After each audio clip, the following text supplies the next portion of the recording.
Saudara-saudari yang dikasihi Tuhan, salam jumpa lagi dalam Inspirasi Rohani edisi hari ini, Sabtu 2 April 2022, pekan keempat Prapaskah. Marilah berdoa. Dalam nama Bapa dan Putra dan Roh Kudus. Amin. Saudara-saudari yang dikasihi Tuhan, inspirasi rohani hari ini diambil dari Injil Yohanes bab 7 ayat 40 sampai dengan 53. Sekali peristiwa Yesus mengajar di Yerusalem. Beberapa di antara orang banyak yang mendengar perkataan Yesus berkata, "Dia ini benar-benar nabi yang akan datang." Yang lain berkata, "Ia ini Mesias." Tetapi yang lain lagi berkata, "Bukan, Mesias tidak datang dari Galilea, karena kitab suci mengatakan bahwa Mesias berasal dari keturunan Daud dan dari kampung Betlehem, tempat Daud dahulu tinggal." Maka timbullah pertentangan di antara orang banyak karena Yesus. Beberapa orang di antara mereka mau menangkap Dia, tetapi tidak ada seorang pun yang berani menyentuhnya. Maka ketika penjaga-penjaga yang ditugaskan imam-imam kepala dan orang-orang Farisi pergi kepada imam-imam kepala, orang-orang Farisi berkata kepada mereka, "Mengapa kamu tidak membawanya?" Jawab penjaga-penjaga itu, "Belum pernah seorang manusia berkata seperti orang itu." Jawab orang Farisi itu kepada mereka, "Adakah kamu juga disesatkan? Adakah seorang di antara pemimpin-pemimpin yang percaya kepadanya, atau seorang di antara orang-orang Farisi?" Orang banyak itu tidak mengenal hukum Taurat. Terkutuklah mereka. Nikodemus, seorang dari mereka yang dahulu telah datang kepada Yesus, berkata kepada mereka, "Apakah hukum Taurat kita menghukum seseorang sebelum ia didengar dan sebelum orang mengetahui apa yang telah dibuatnya?" Jawab mereka, "Apakah engkau juga orang Galilea? Selidikilah kitab suci, dan engkau akan tahu bahwa tidak ada nabi yang datang dari Galilea." Lalu mereka pulang masing-masing ke rumahnya. Demikianlah sabda Tuhan. Saudara-saudari yang dikasihi Tuhan, ketika berada di Yerusalem, Yesus berkata, "Barang siapa haus, baiklah ia datang kepadaku dan minum.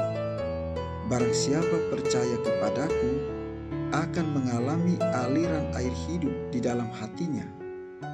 Tentu saja Yesus bermaksud membicarakan Roh Kudus yang akan dicurahkan kepada para muridnya.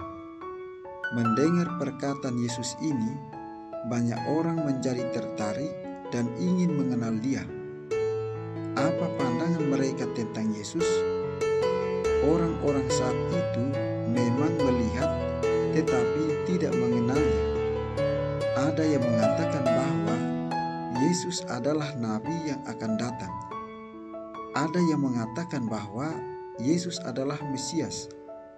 Ada juga yang mengatakan Yesus bukan Mesias karena Dia orang Galilea. Seharusnya Mesias itu orang Betlehem karena Daud berasal dari kota itu. Saudara-saudari yang dikasihi Tuhan, perbincangan orang-orang tentang identitas Yesus menunjukkan bahwa Yesus memang istimewa. Yesus menarik perhatian mereka, seorang pribadi yang mengagumkan. Mereka sangat tertarik dengan semua perkataannya. Sayang sekali, mereka belum mengimani Yesus, sehingga mereka ingin menangkap dan membunuhnya. Hanya Nikodemus yang tampil untuk membela Yesus. Ia berkata, "Apakah hukum Taurat kita menghukum seseorang sebelum didengar dan sebelum orang mengetahui apa yang telah dibuatnya.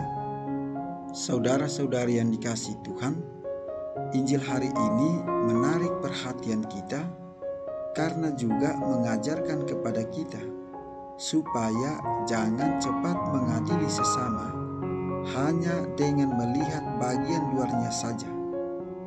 Orang-orang melihat Yesus langsung berniat jahat terhadap Dia. Bukankah banyak di antara kita juga demikian?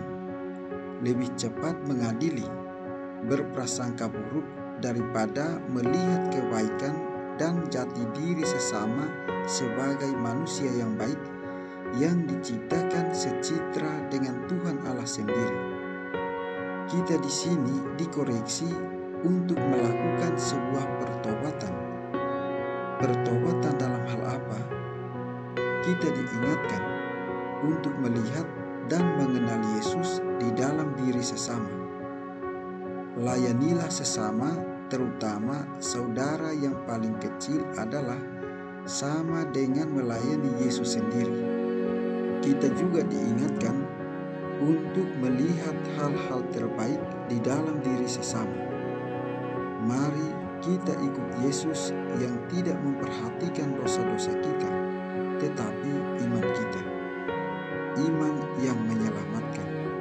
Saudara-saudari yang dikasihi Tuhan, kita pun seringkali seperti orang Farisi. Kita menolak sebuah kebenaran karena tidak ingin dibenci atau takut dijauhi oleh keluarga, teman, atau sesama kita. Beranikah kita sebagai orang beriman berdiri tegak untuk membela kebenaran dalam hidup sebagaimana Nikodemus membela Yesus? Marilah berdoa. Ya Tuhan, buatlah kami berani untuk menghadapi perbedaan dan pertentangan saat kami memperjuangkan kebenaran akan kasih-Mu. Demi Yesus Kristus Putra-Mu, Tuhan dan pengantara kami, yang hidup dan berkuasa bersama dengan Dikau dalam persatuan dengan Roh Kudus, Allah sepanjang segala masa. Amin.